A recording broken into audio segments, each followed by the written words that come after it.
यह सवाल आज भी उतना ही ताजा है जितना कि प्राचीन काल में हुआ करता था।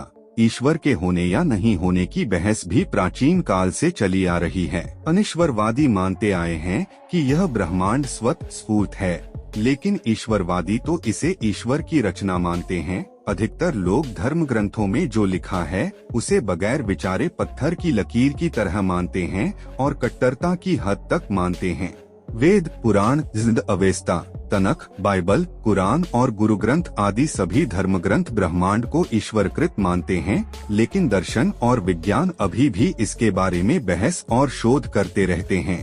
पहले की अपेक्षा विज्ञान ने ब्रह्मांड के बहुत सारे रहस्यों से पर्दा उठा दिया है। देखना है कि आगे क्या होता है। विश्व के अग्रणी भौतिक विज्ञानी स्टीफन हॉकिंग ने निष्कर्ष निकाला था कि ईश्वर ने यह ब्रह्मांड नहीं रचा है, बल्कि वास्तव में यह भौतिक विज्ञान के अपरिहार्य नियमों का नतीजा है। हॉकिंग ने अपनी नवीनतम किताब द ग्रैंड डिजाइन में कहा कि चूंकि गुरुत्वाकर्षण जैसे कानून हैं, ब्रह्मांड कुछ नहीं से खुद को सृजित कर सकता है और करेगा। स्वतः स्फूर्त सृजन के चलते ही कुछ नहीं के बजाय कुछ है। ब्रह्मांड का वजूद है, हमारा वजूद है। ए हिस्ट्री ऑफ टाइम से दुनिया को चौंकाने वाले भौतिक विज्ञानी ने अपनी इस नई किताब में सर आइजक न्यूटन की इस अवधारणा को खारिज कर दिया कि ब्रह्मांड स्वतः स्फूर्त ढंग से बनना शुरू नहीं कर सकता, बल्कि ईश्वर ने उसे गति दी है।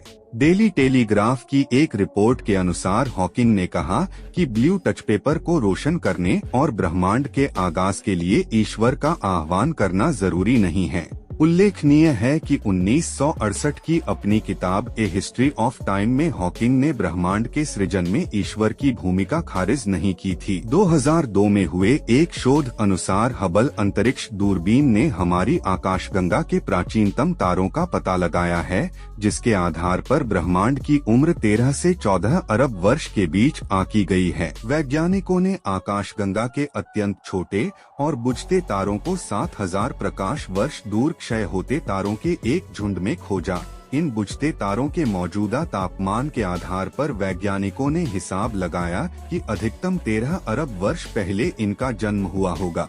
पहले ब्रह्मांड की उम्र 15 अरब वर्ष मानी जा रही थी।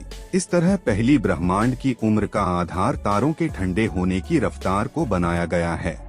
इससे पहले ब्रह्मांड के फैलने की दर को इसकी उम्र मापने का आधार बनाया गया था, जिसके आधार पर 15 अरब वर्ष माना जाता रहा। इस ताजा खोज के महत्व को स्पष्ट करते हुए स्पेस टेलीस्कोप साइंस इंस्टीट्यूट के ब्रूस मैर्गो ने कहा कि ये बिल्कुल वैसा ही है कि आपको अपनी उम्र मालूम है, लेकिन इस बारे में आपके पास कोई सबूत नहीं है। धर्म तो सीधे सीधे ईश्वर को रचयिता मानकर छुटकारा पा लेता है, जैसे कि तनख, बाइबल और कुरान के अनुसार इसे 6 दिन में ईश्वर ने रचा और 7वें दिन उसने आराम किया, बस। लेकिन इस संबंध में वेद और विज्ञान की धारणाएं भिन्न है। लगभग 14 अरब साल पहले ब्रह्मांड नहीं था, सिर्फ अंधकार था। अचानक एक बिंदु की उत्पत्ति हुई, फिर वह बिंदु मचलने लगा, फिर उसके अंदर भयानक परिवर्तन आने लगे। इस बिंदु के अंदर ही होने लगे विस्फोट। तब अंदर मौजूद प्रोटॉन्स की आपसी टक्कर से अपार ऊर्जा पैदा हुई और विस्फोट बदला महाविस्फोट में। इन महाविस्फोटों से ब्रह्मांड का निर्माण होता रहा। आज भी ब्रह्मांड में महाविस्फोट होते रहते हैं।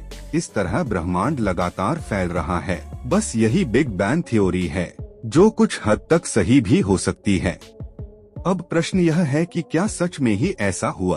क्या ऊर्जा से आकाश, हवा, पानी, ग्रह, तारे, पृथ्वी और इंसान बने? कैसे तय हुई दिशाएं? कहां से आया समय? कैसे बना पदार्थ? किसने किया महाविस्फोट? सच क्या है, यह कोई नहीं जानता।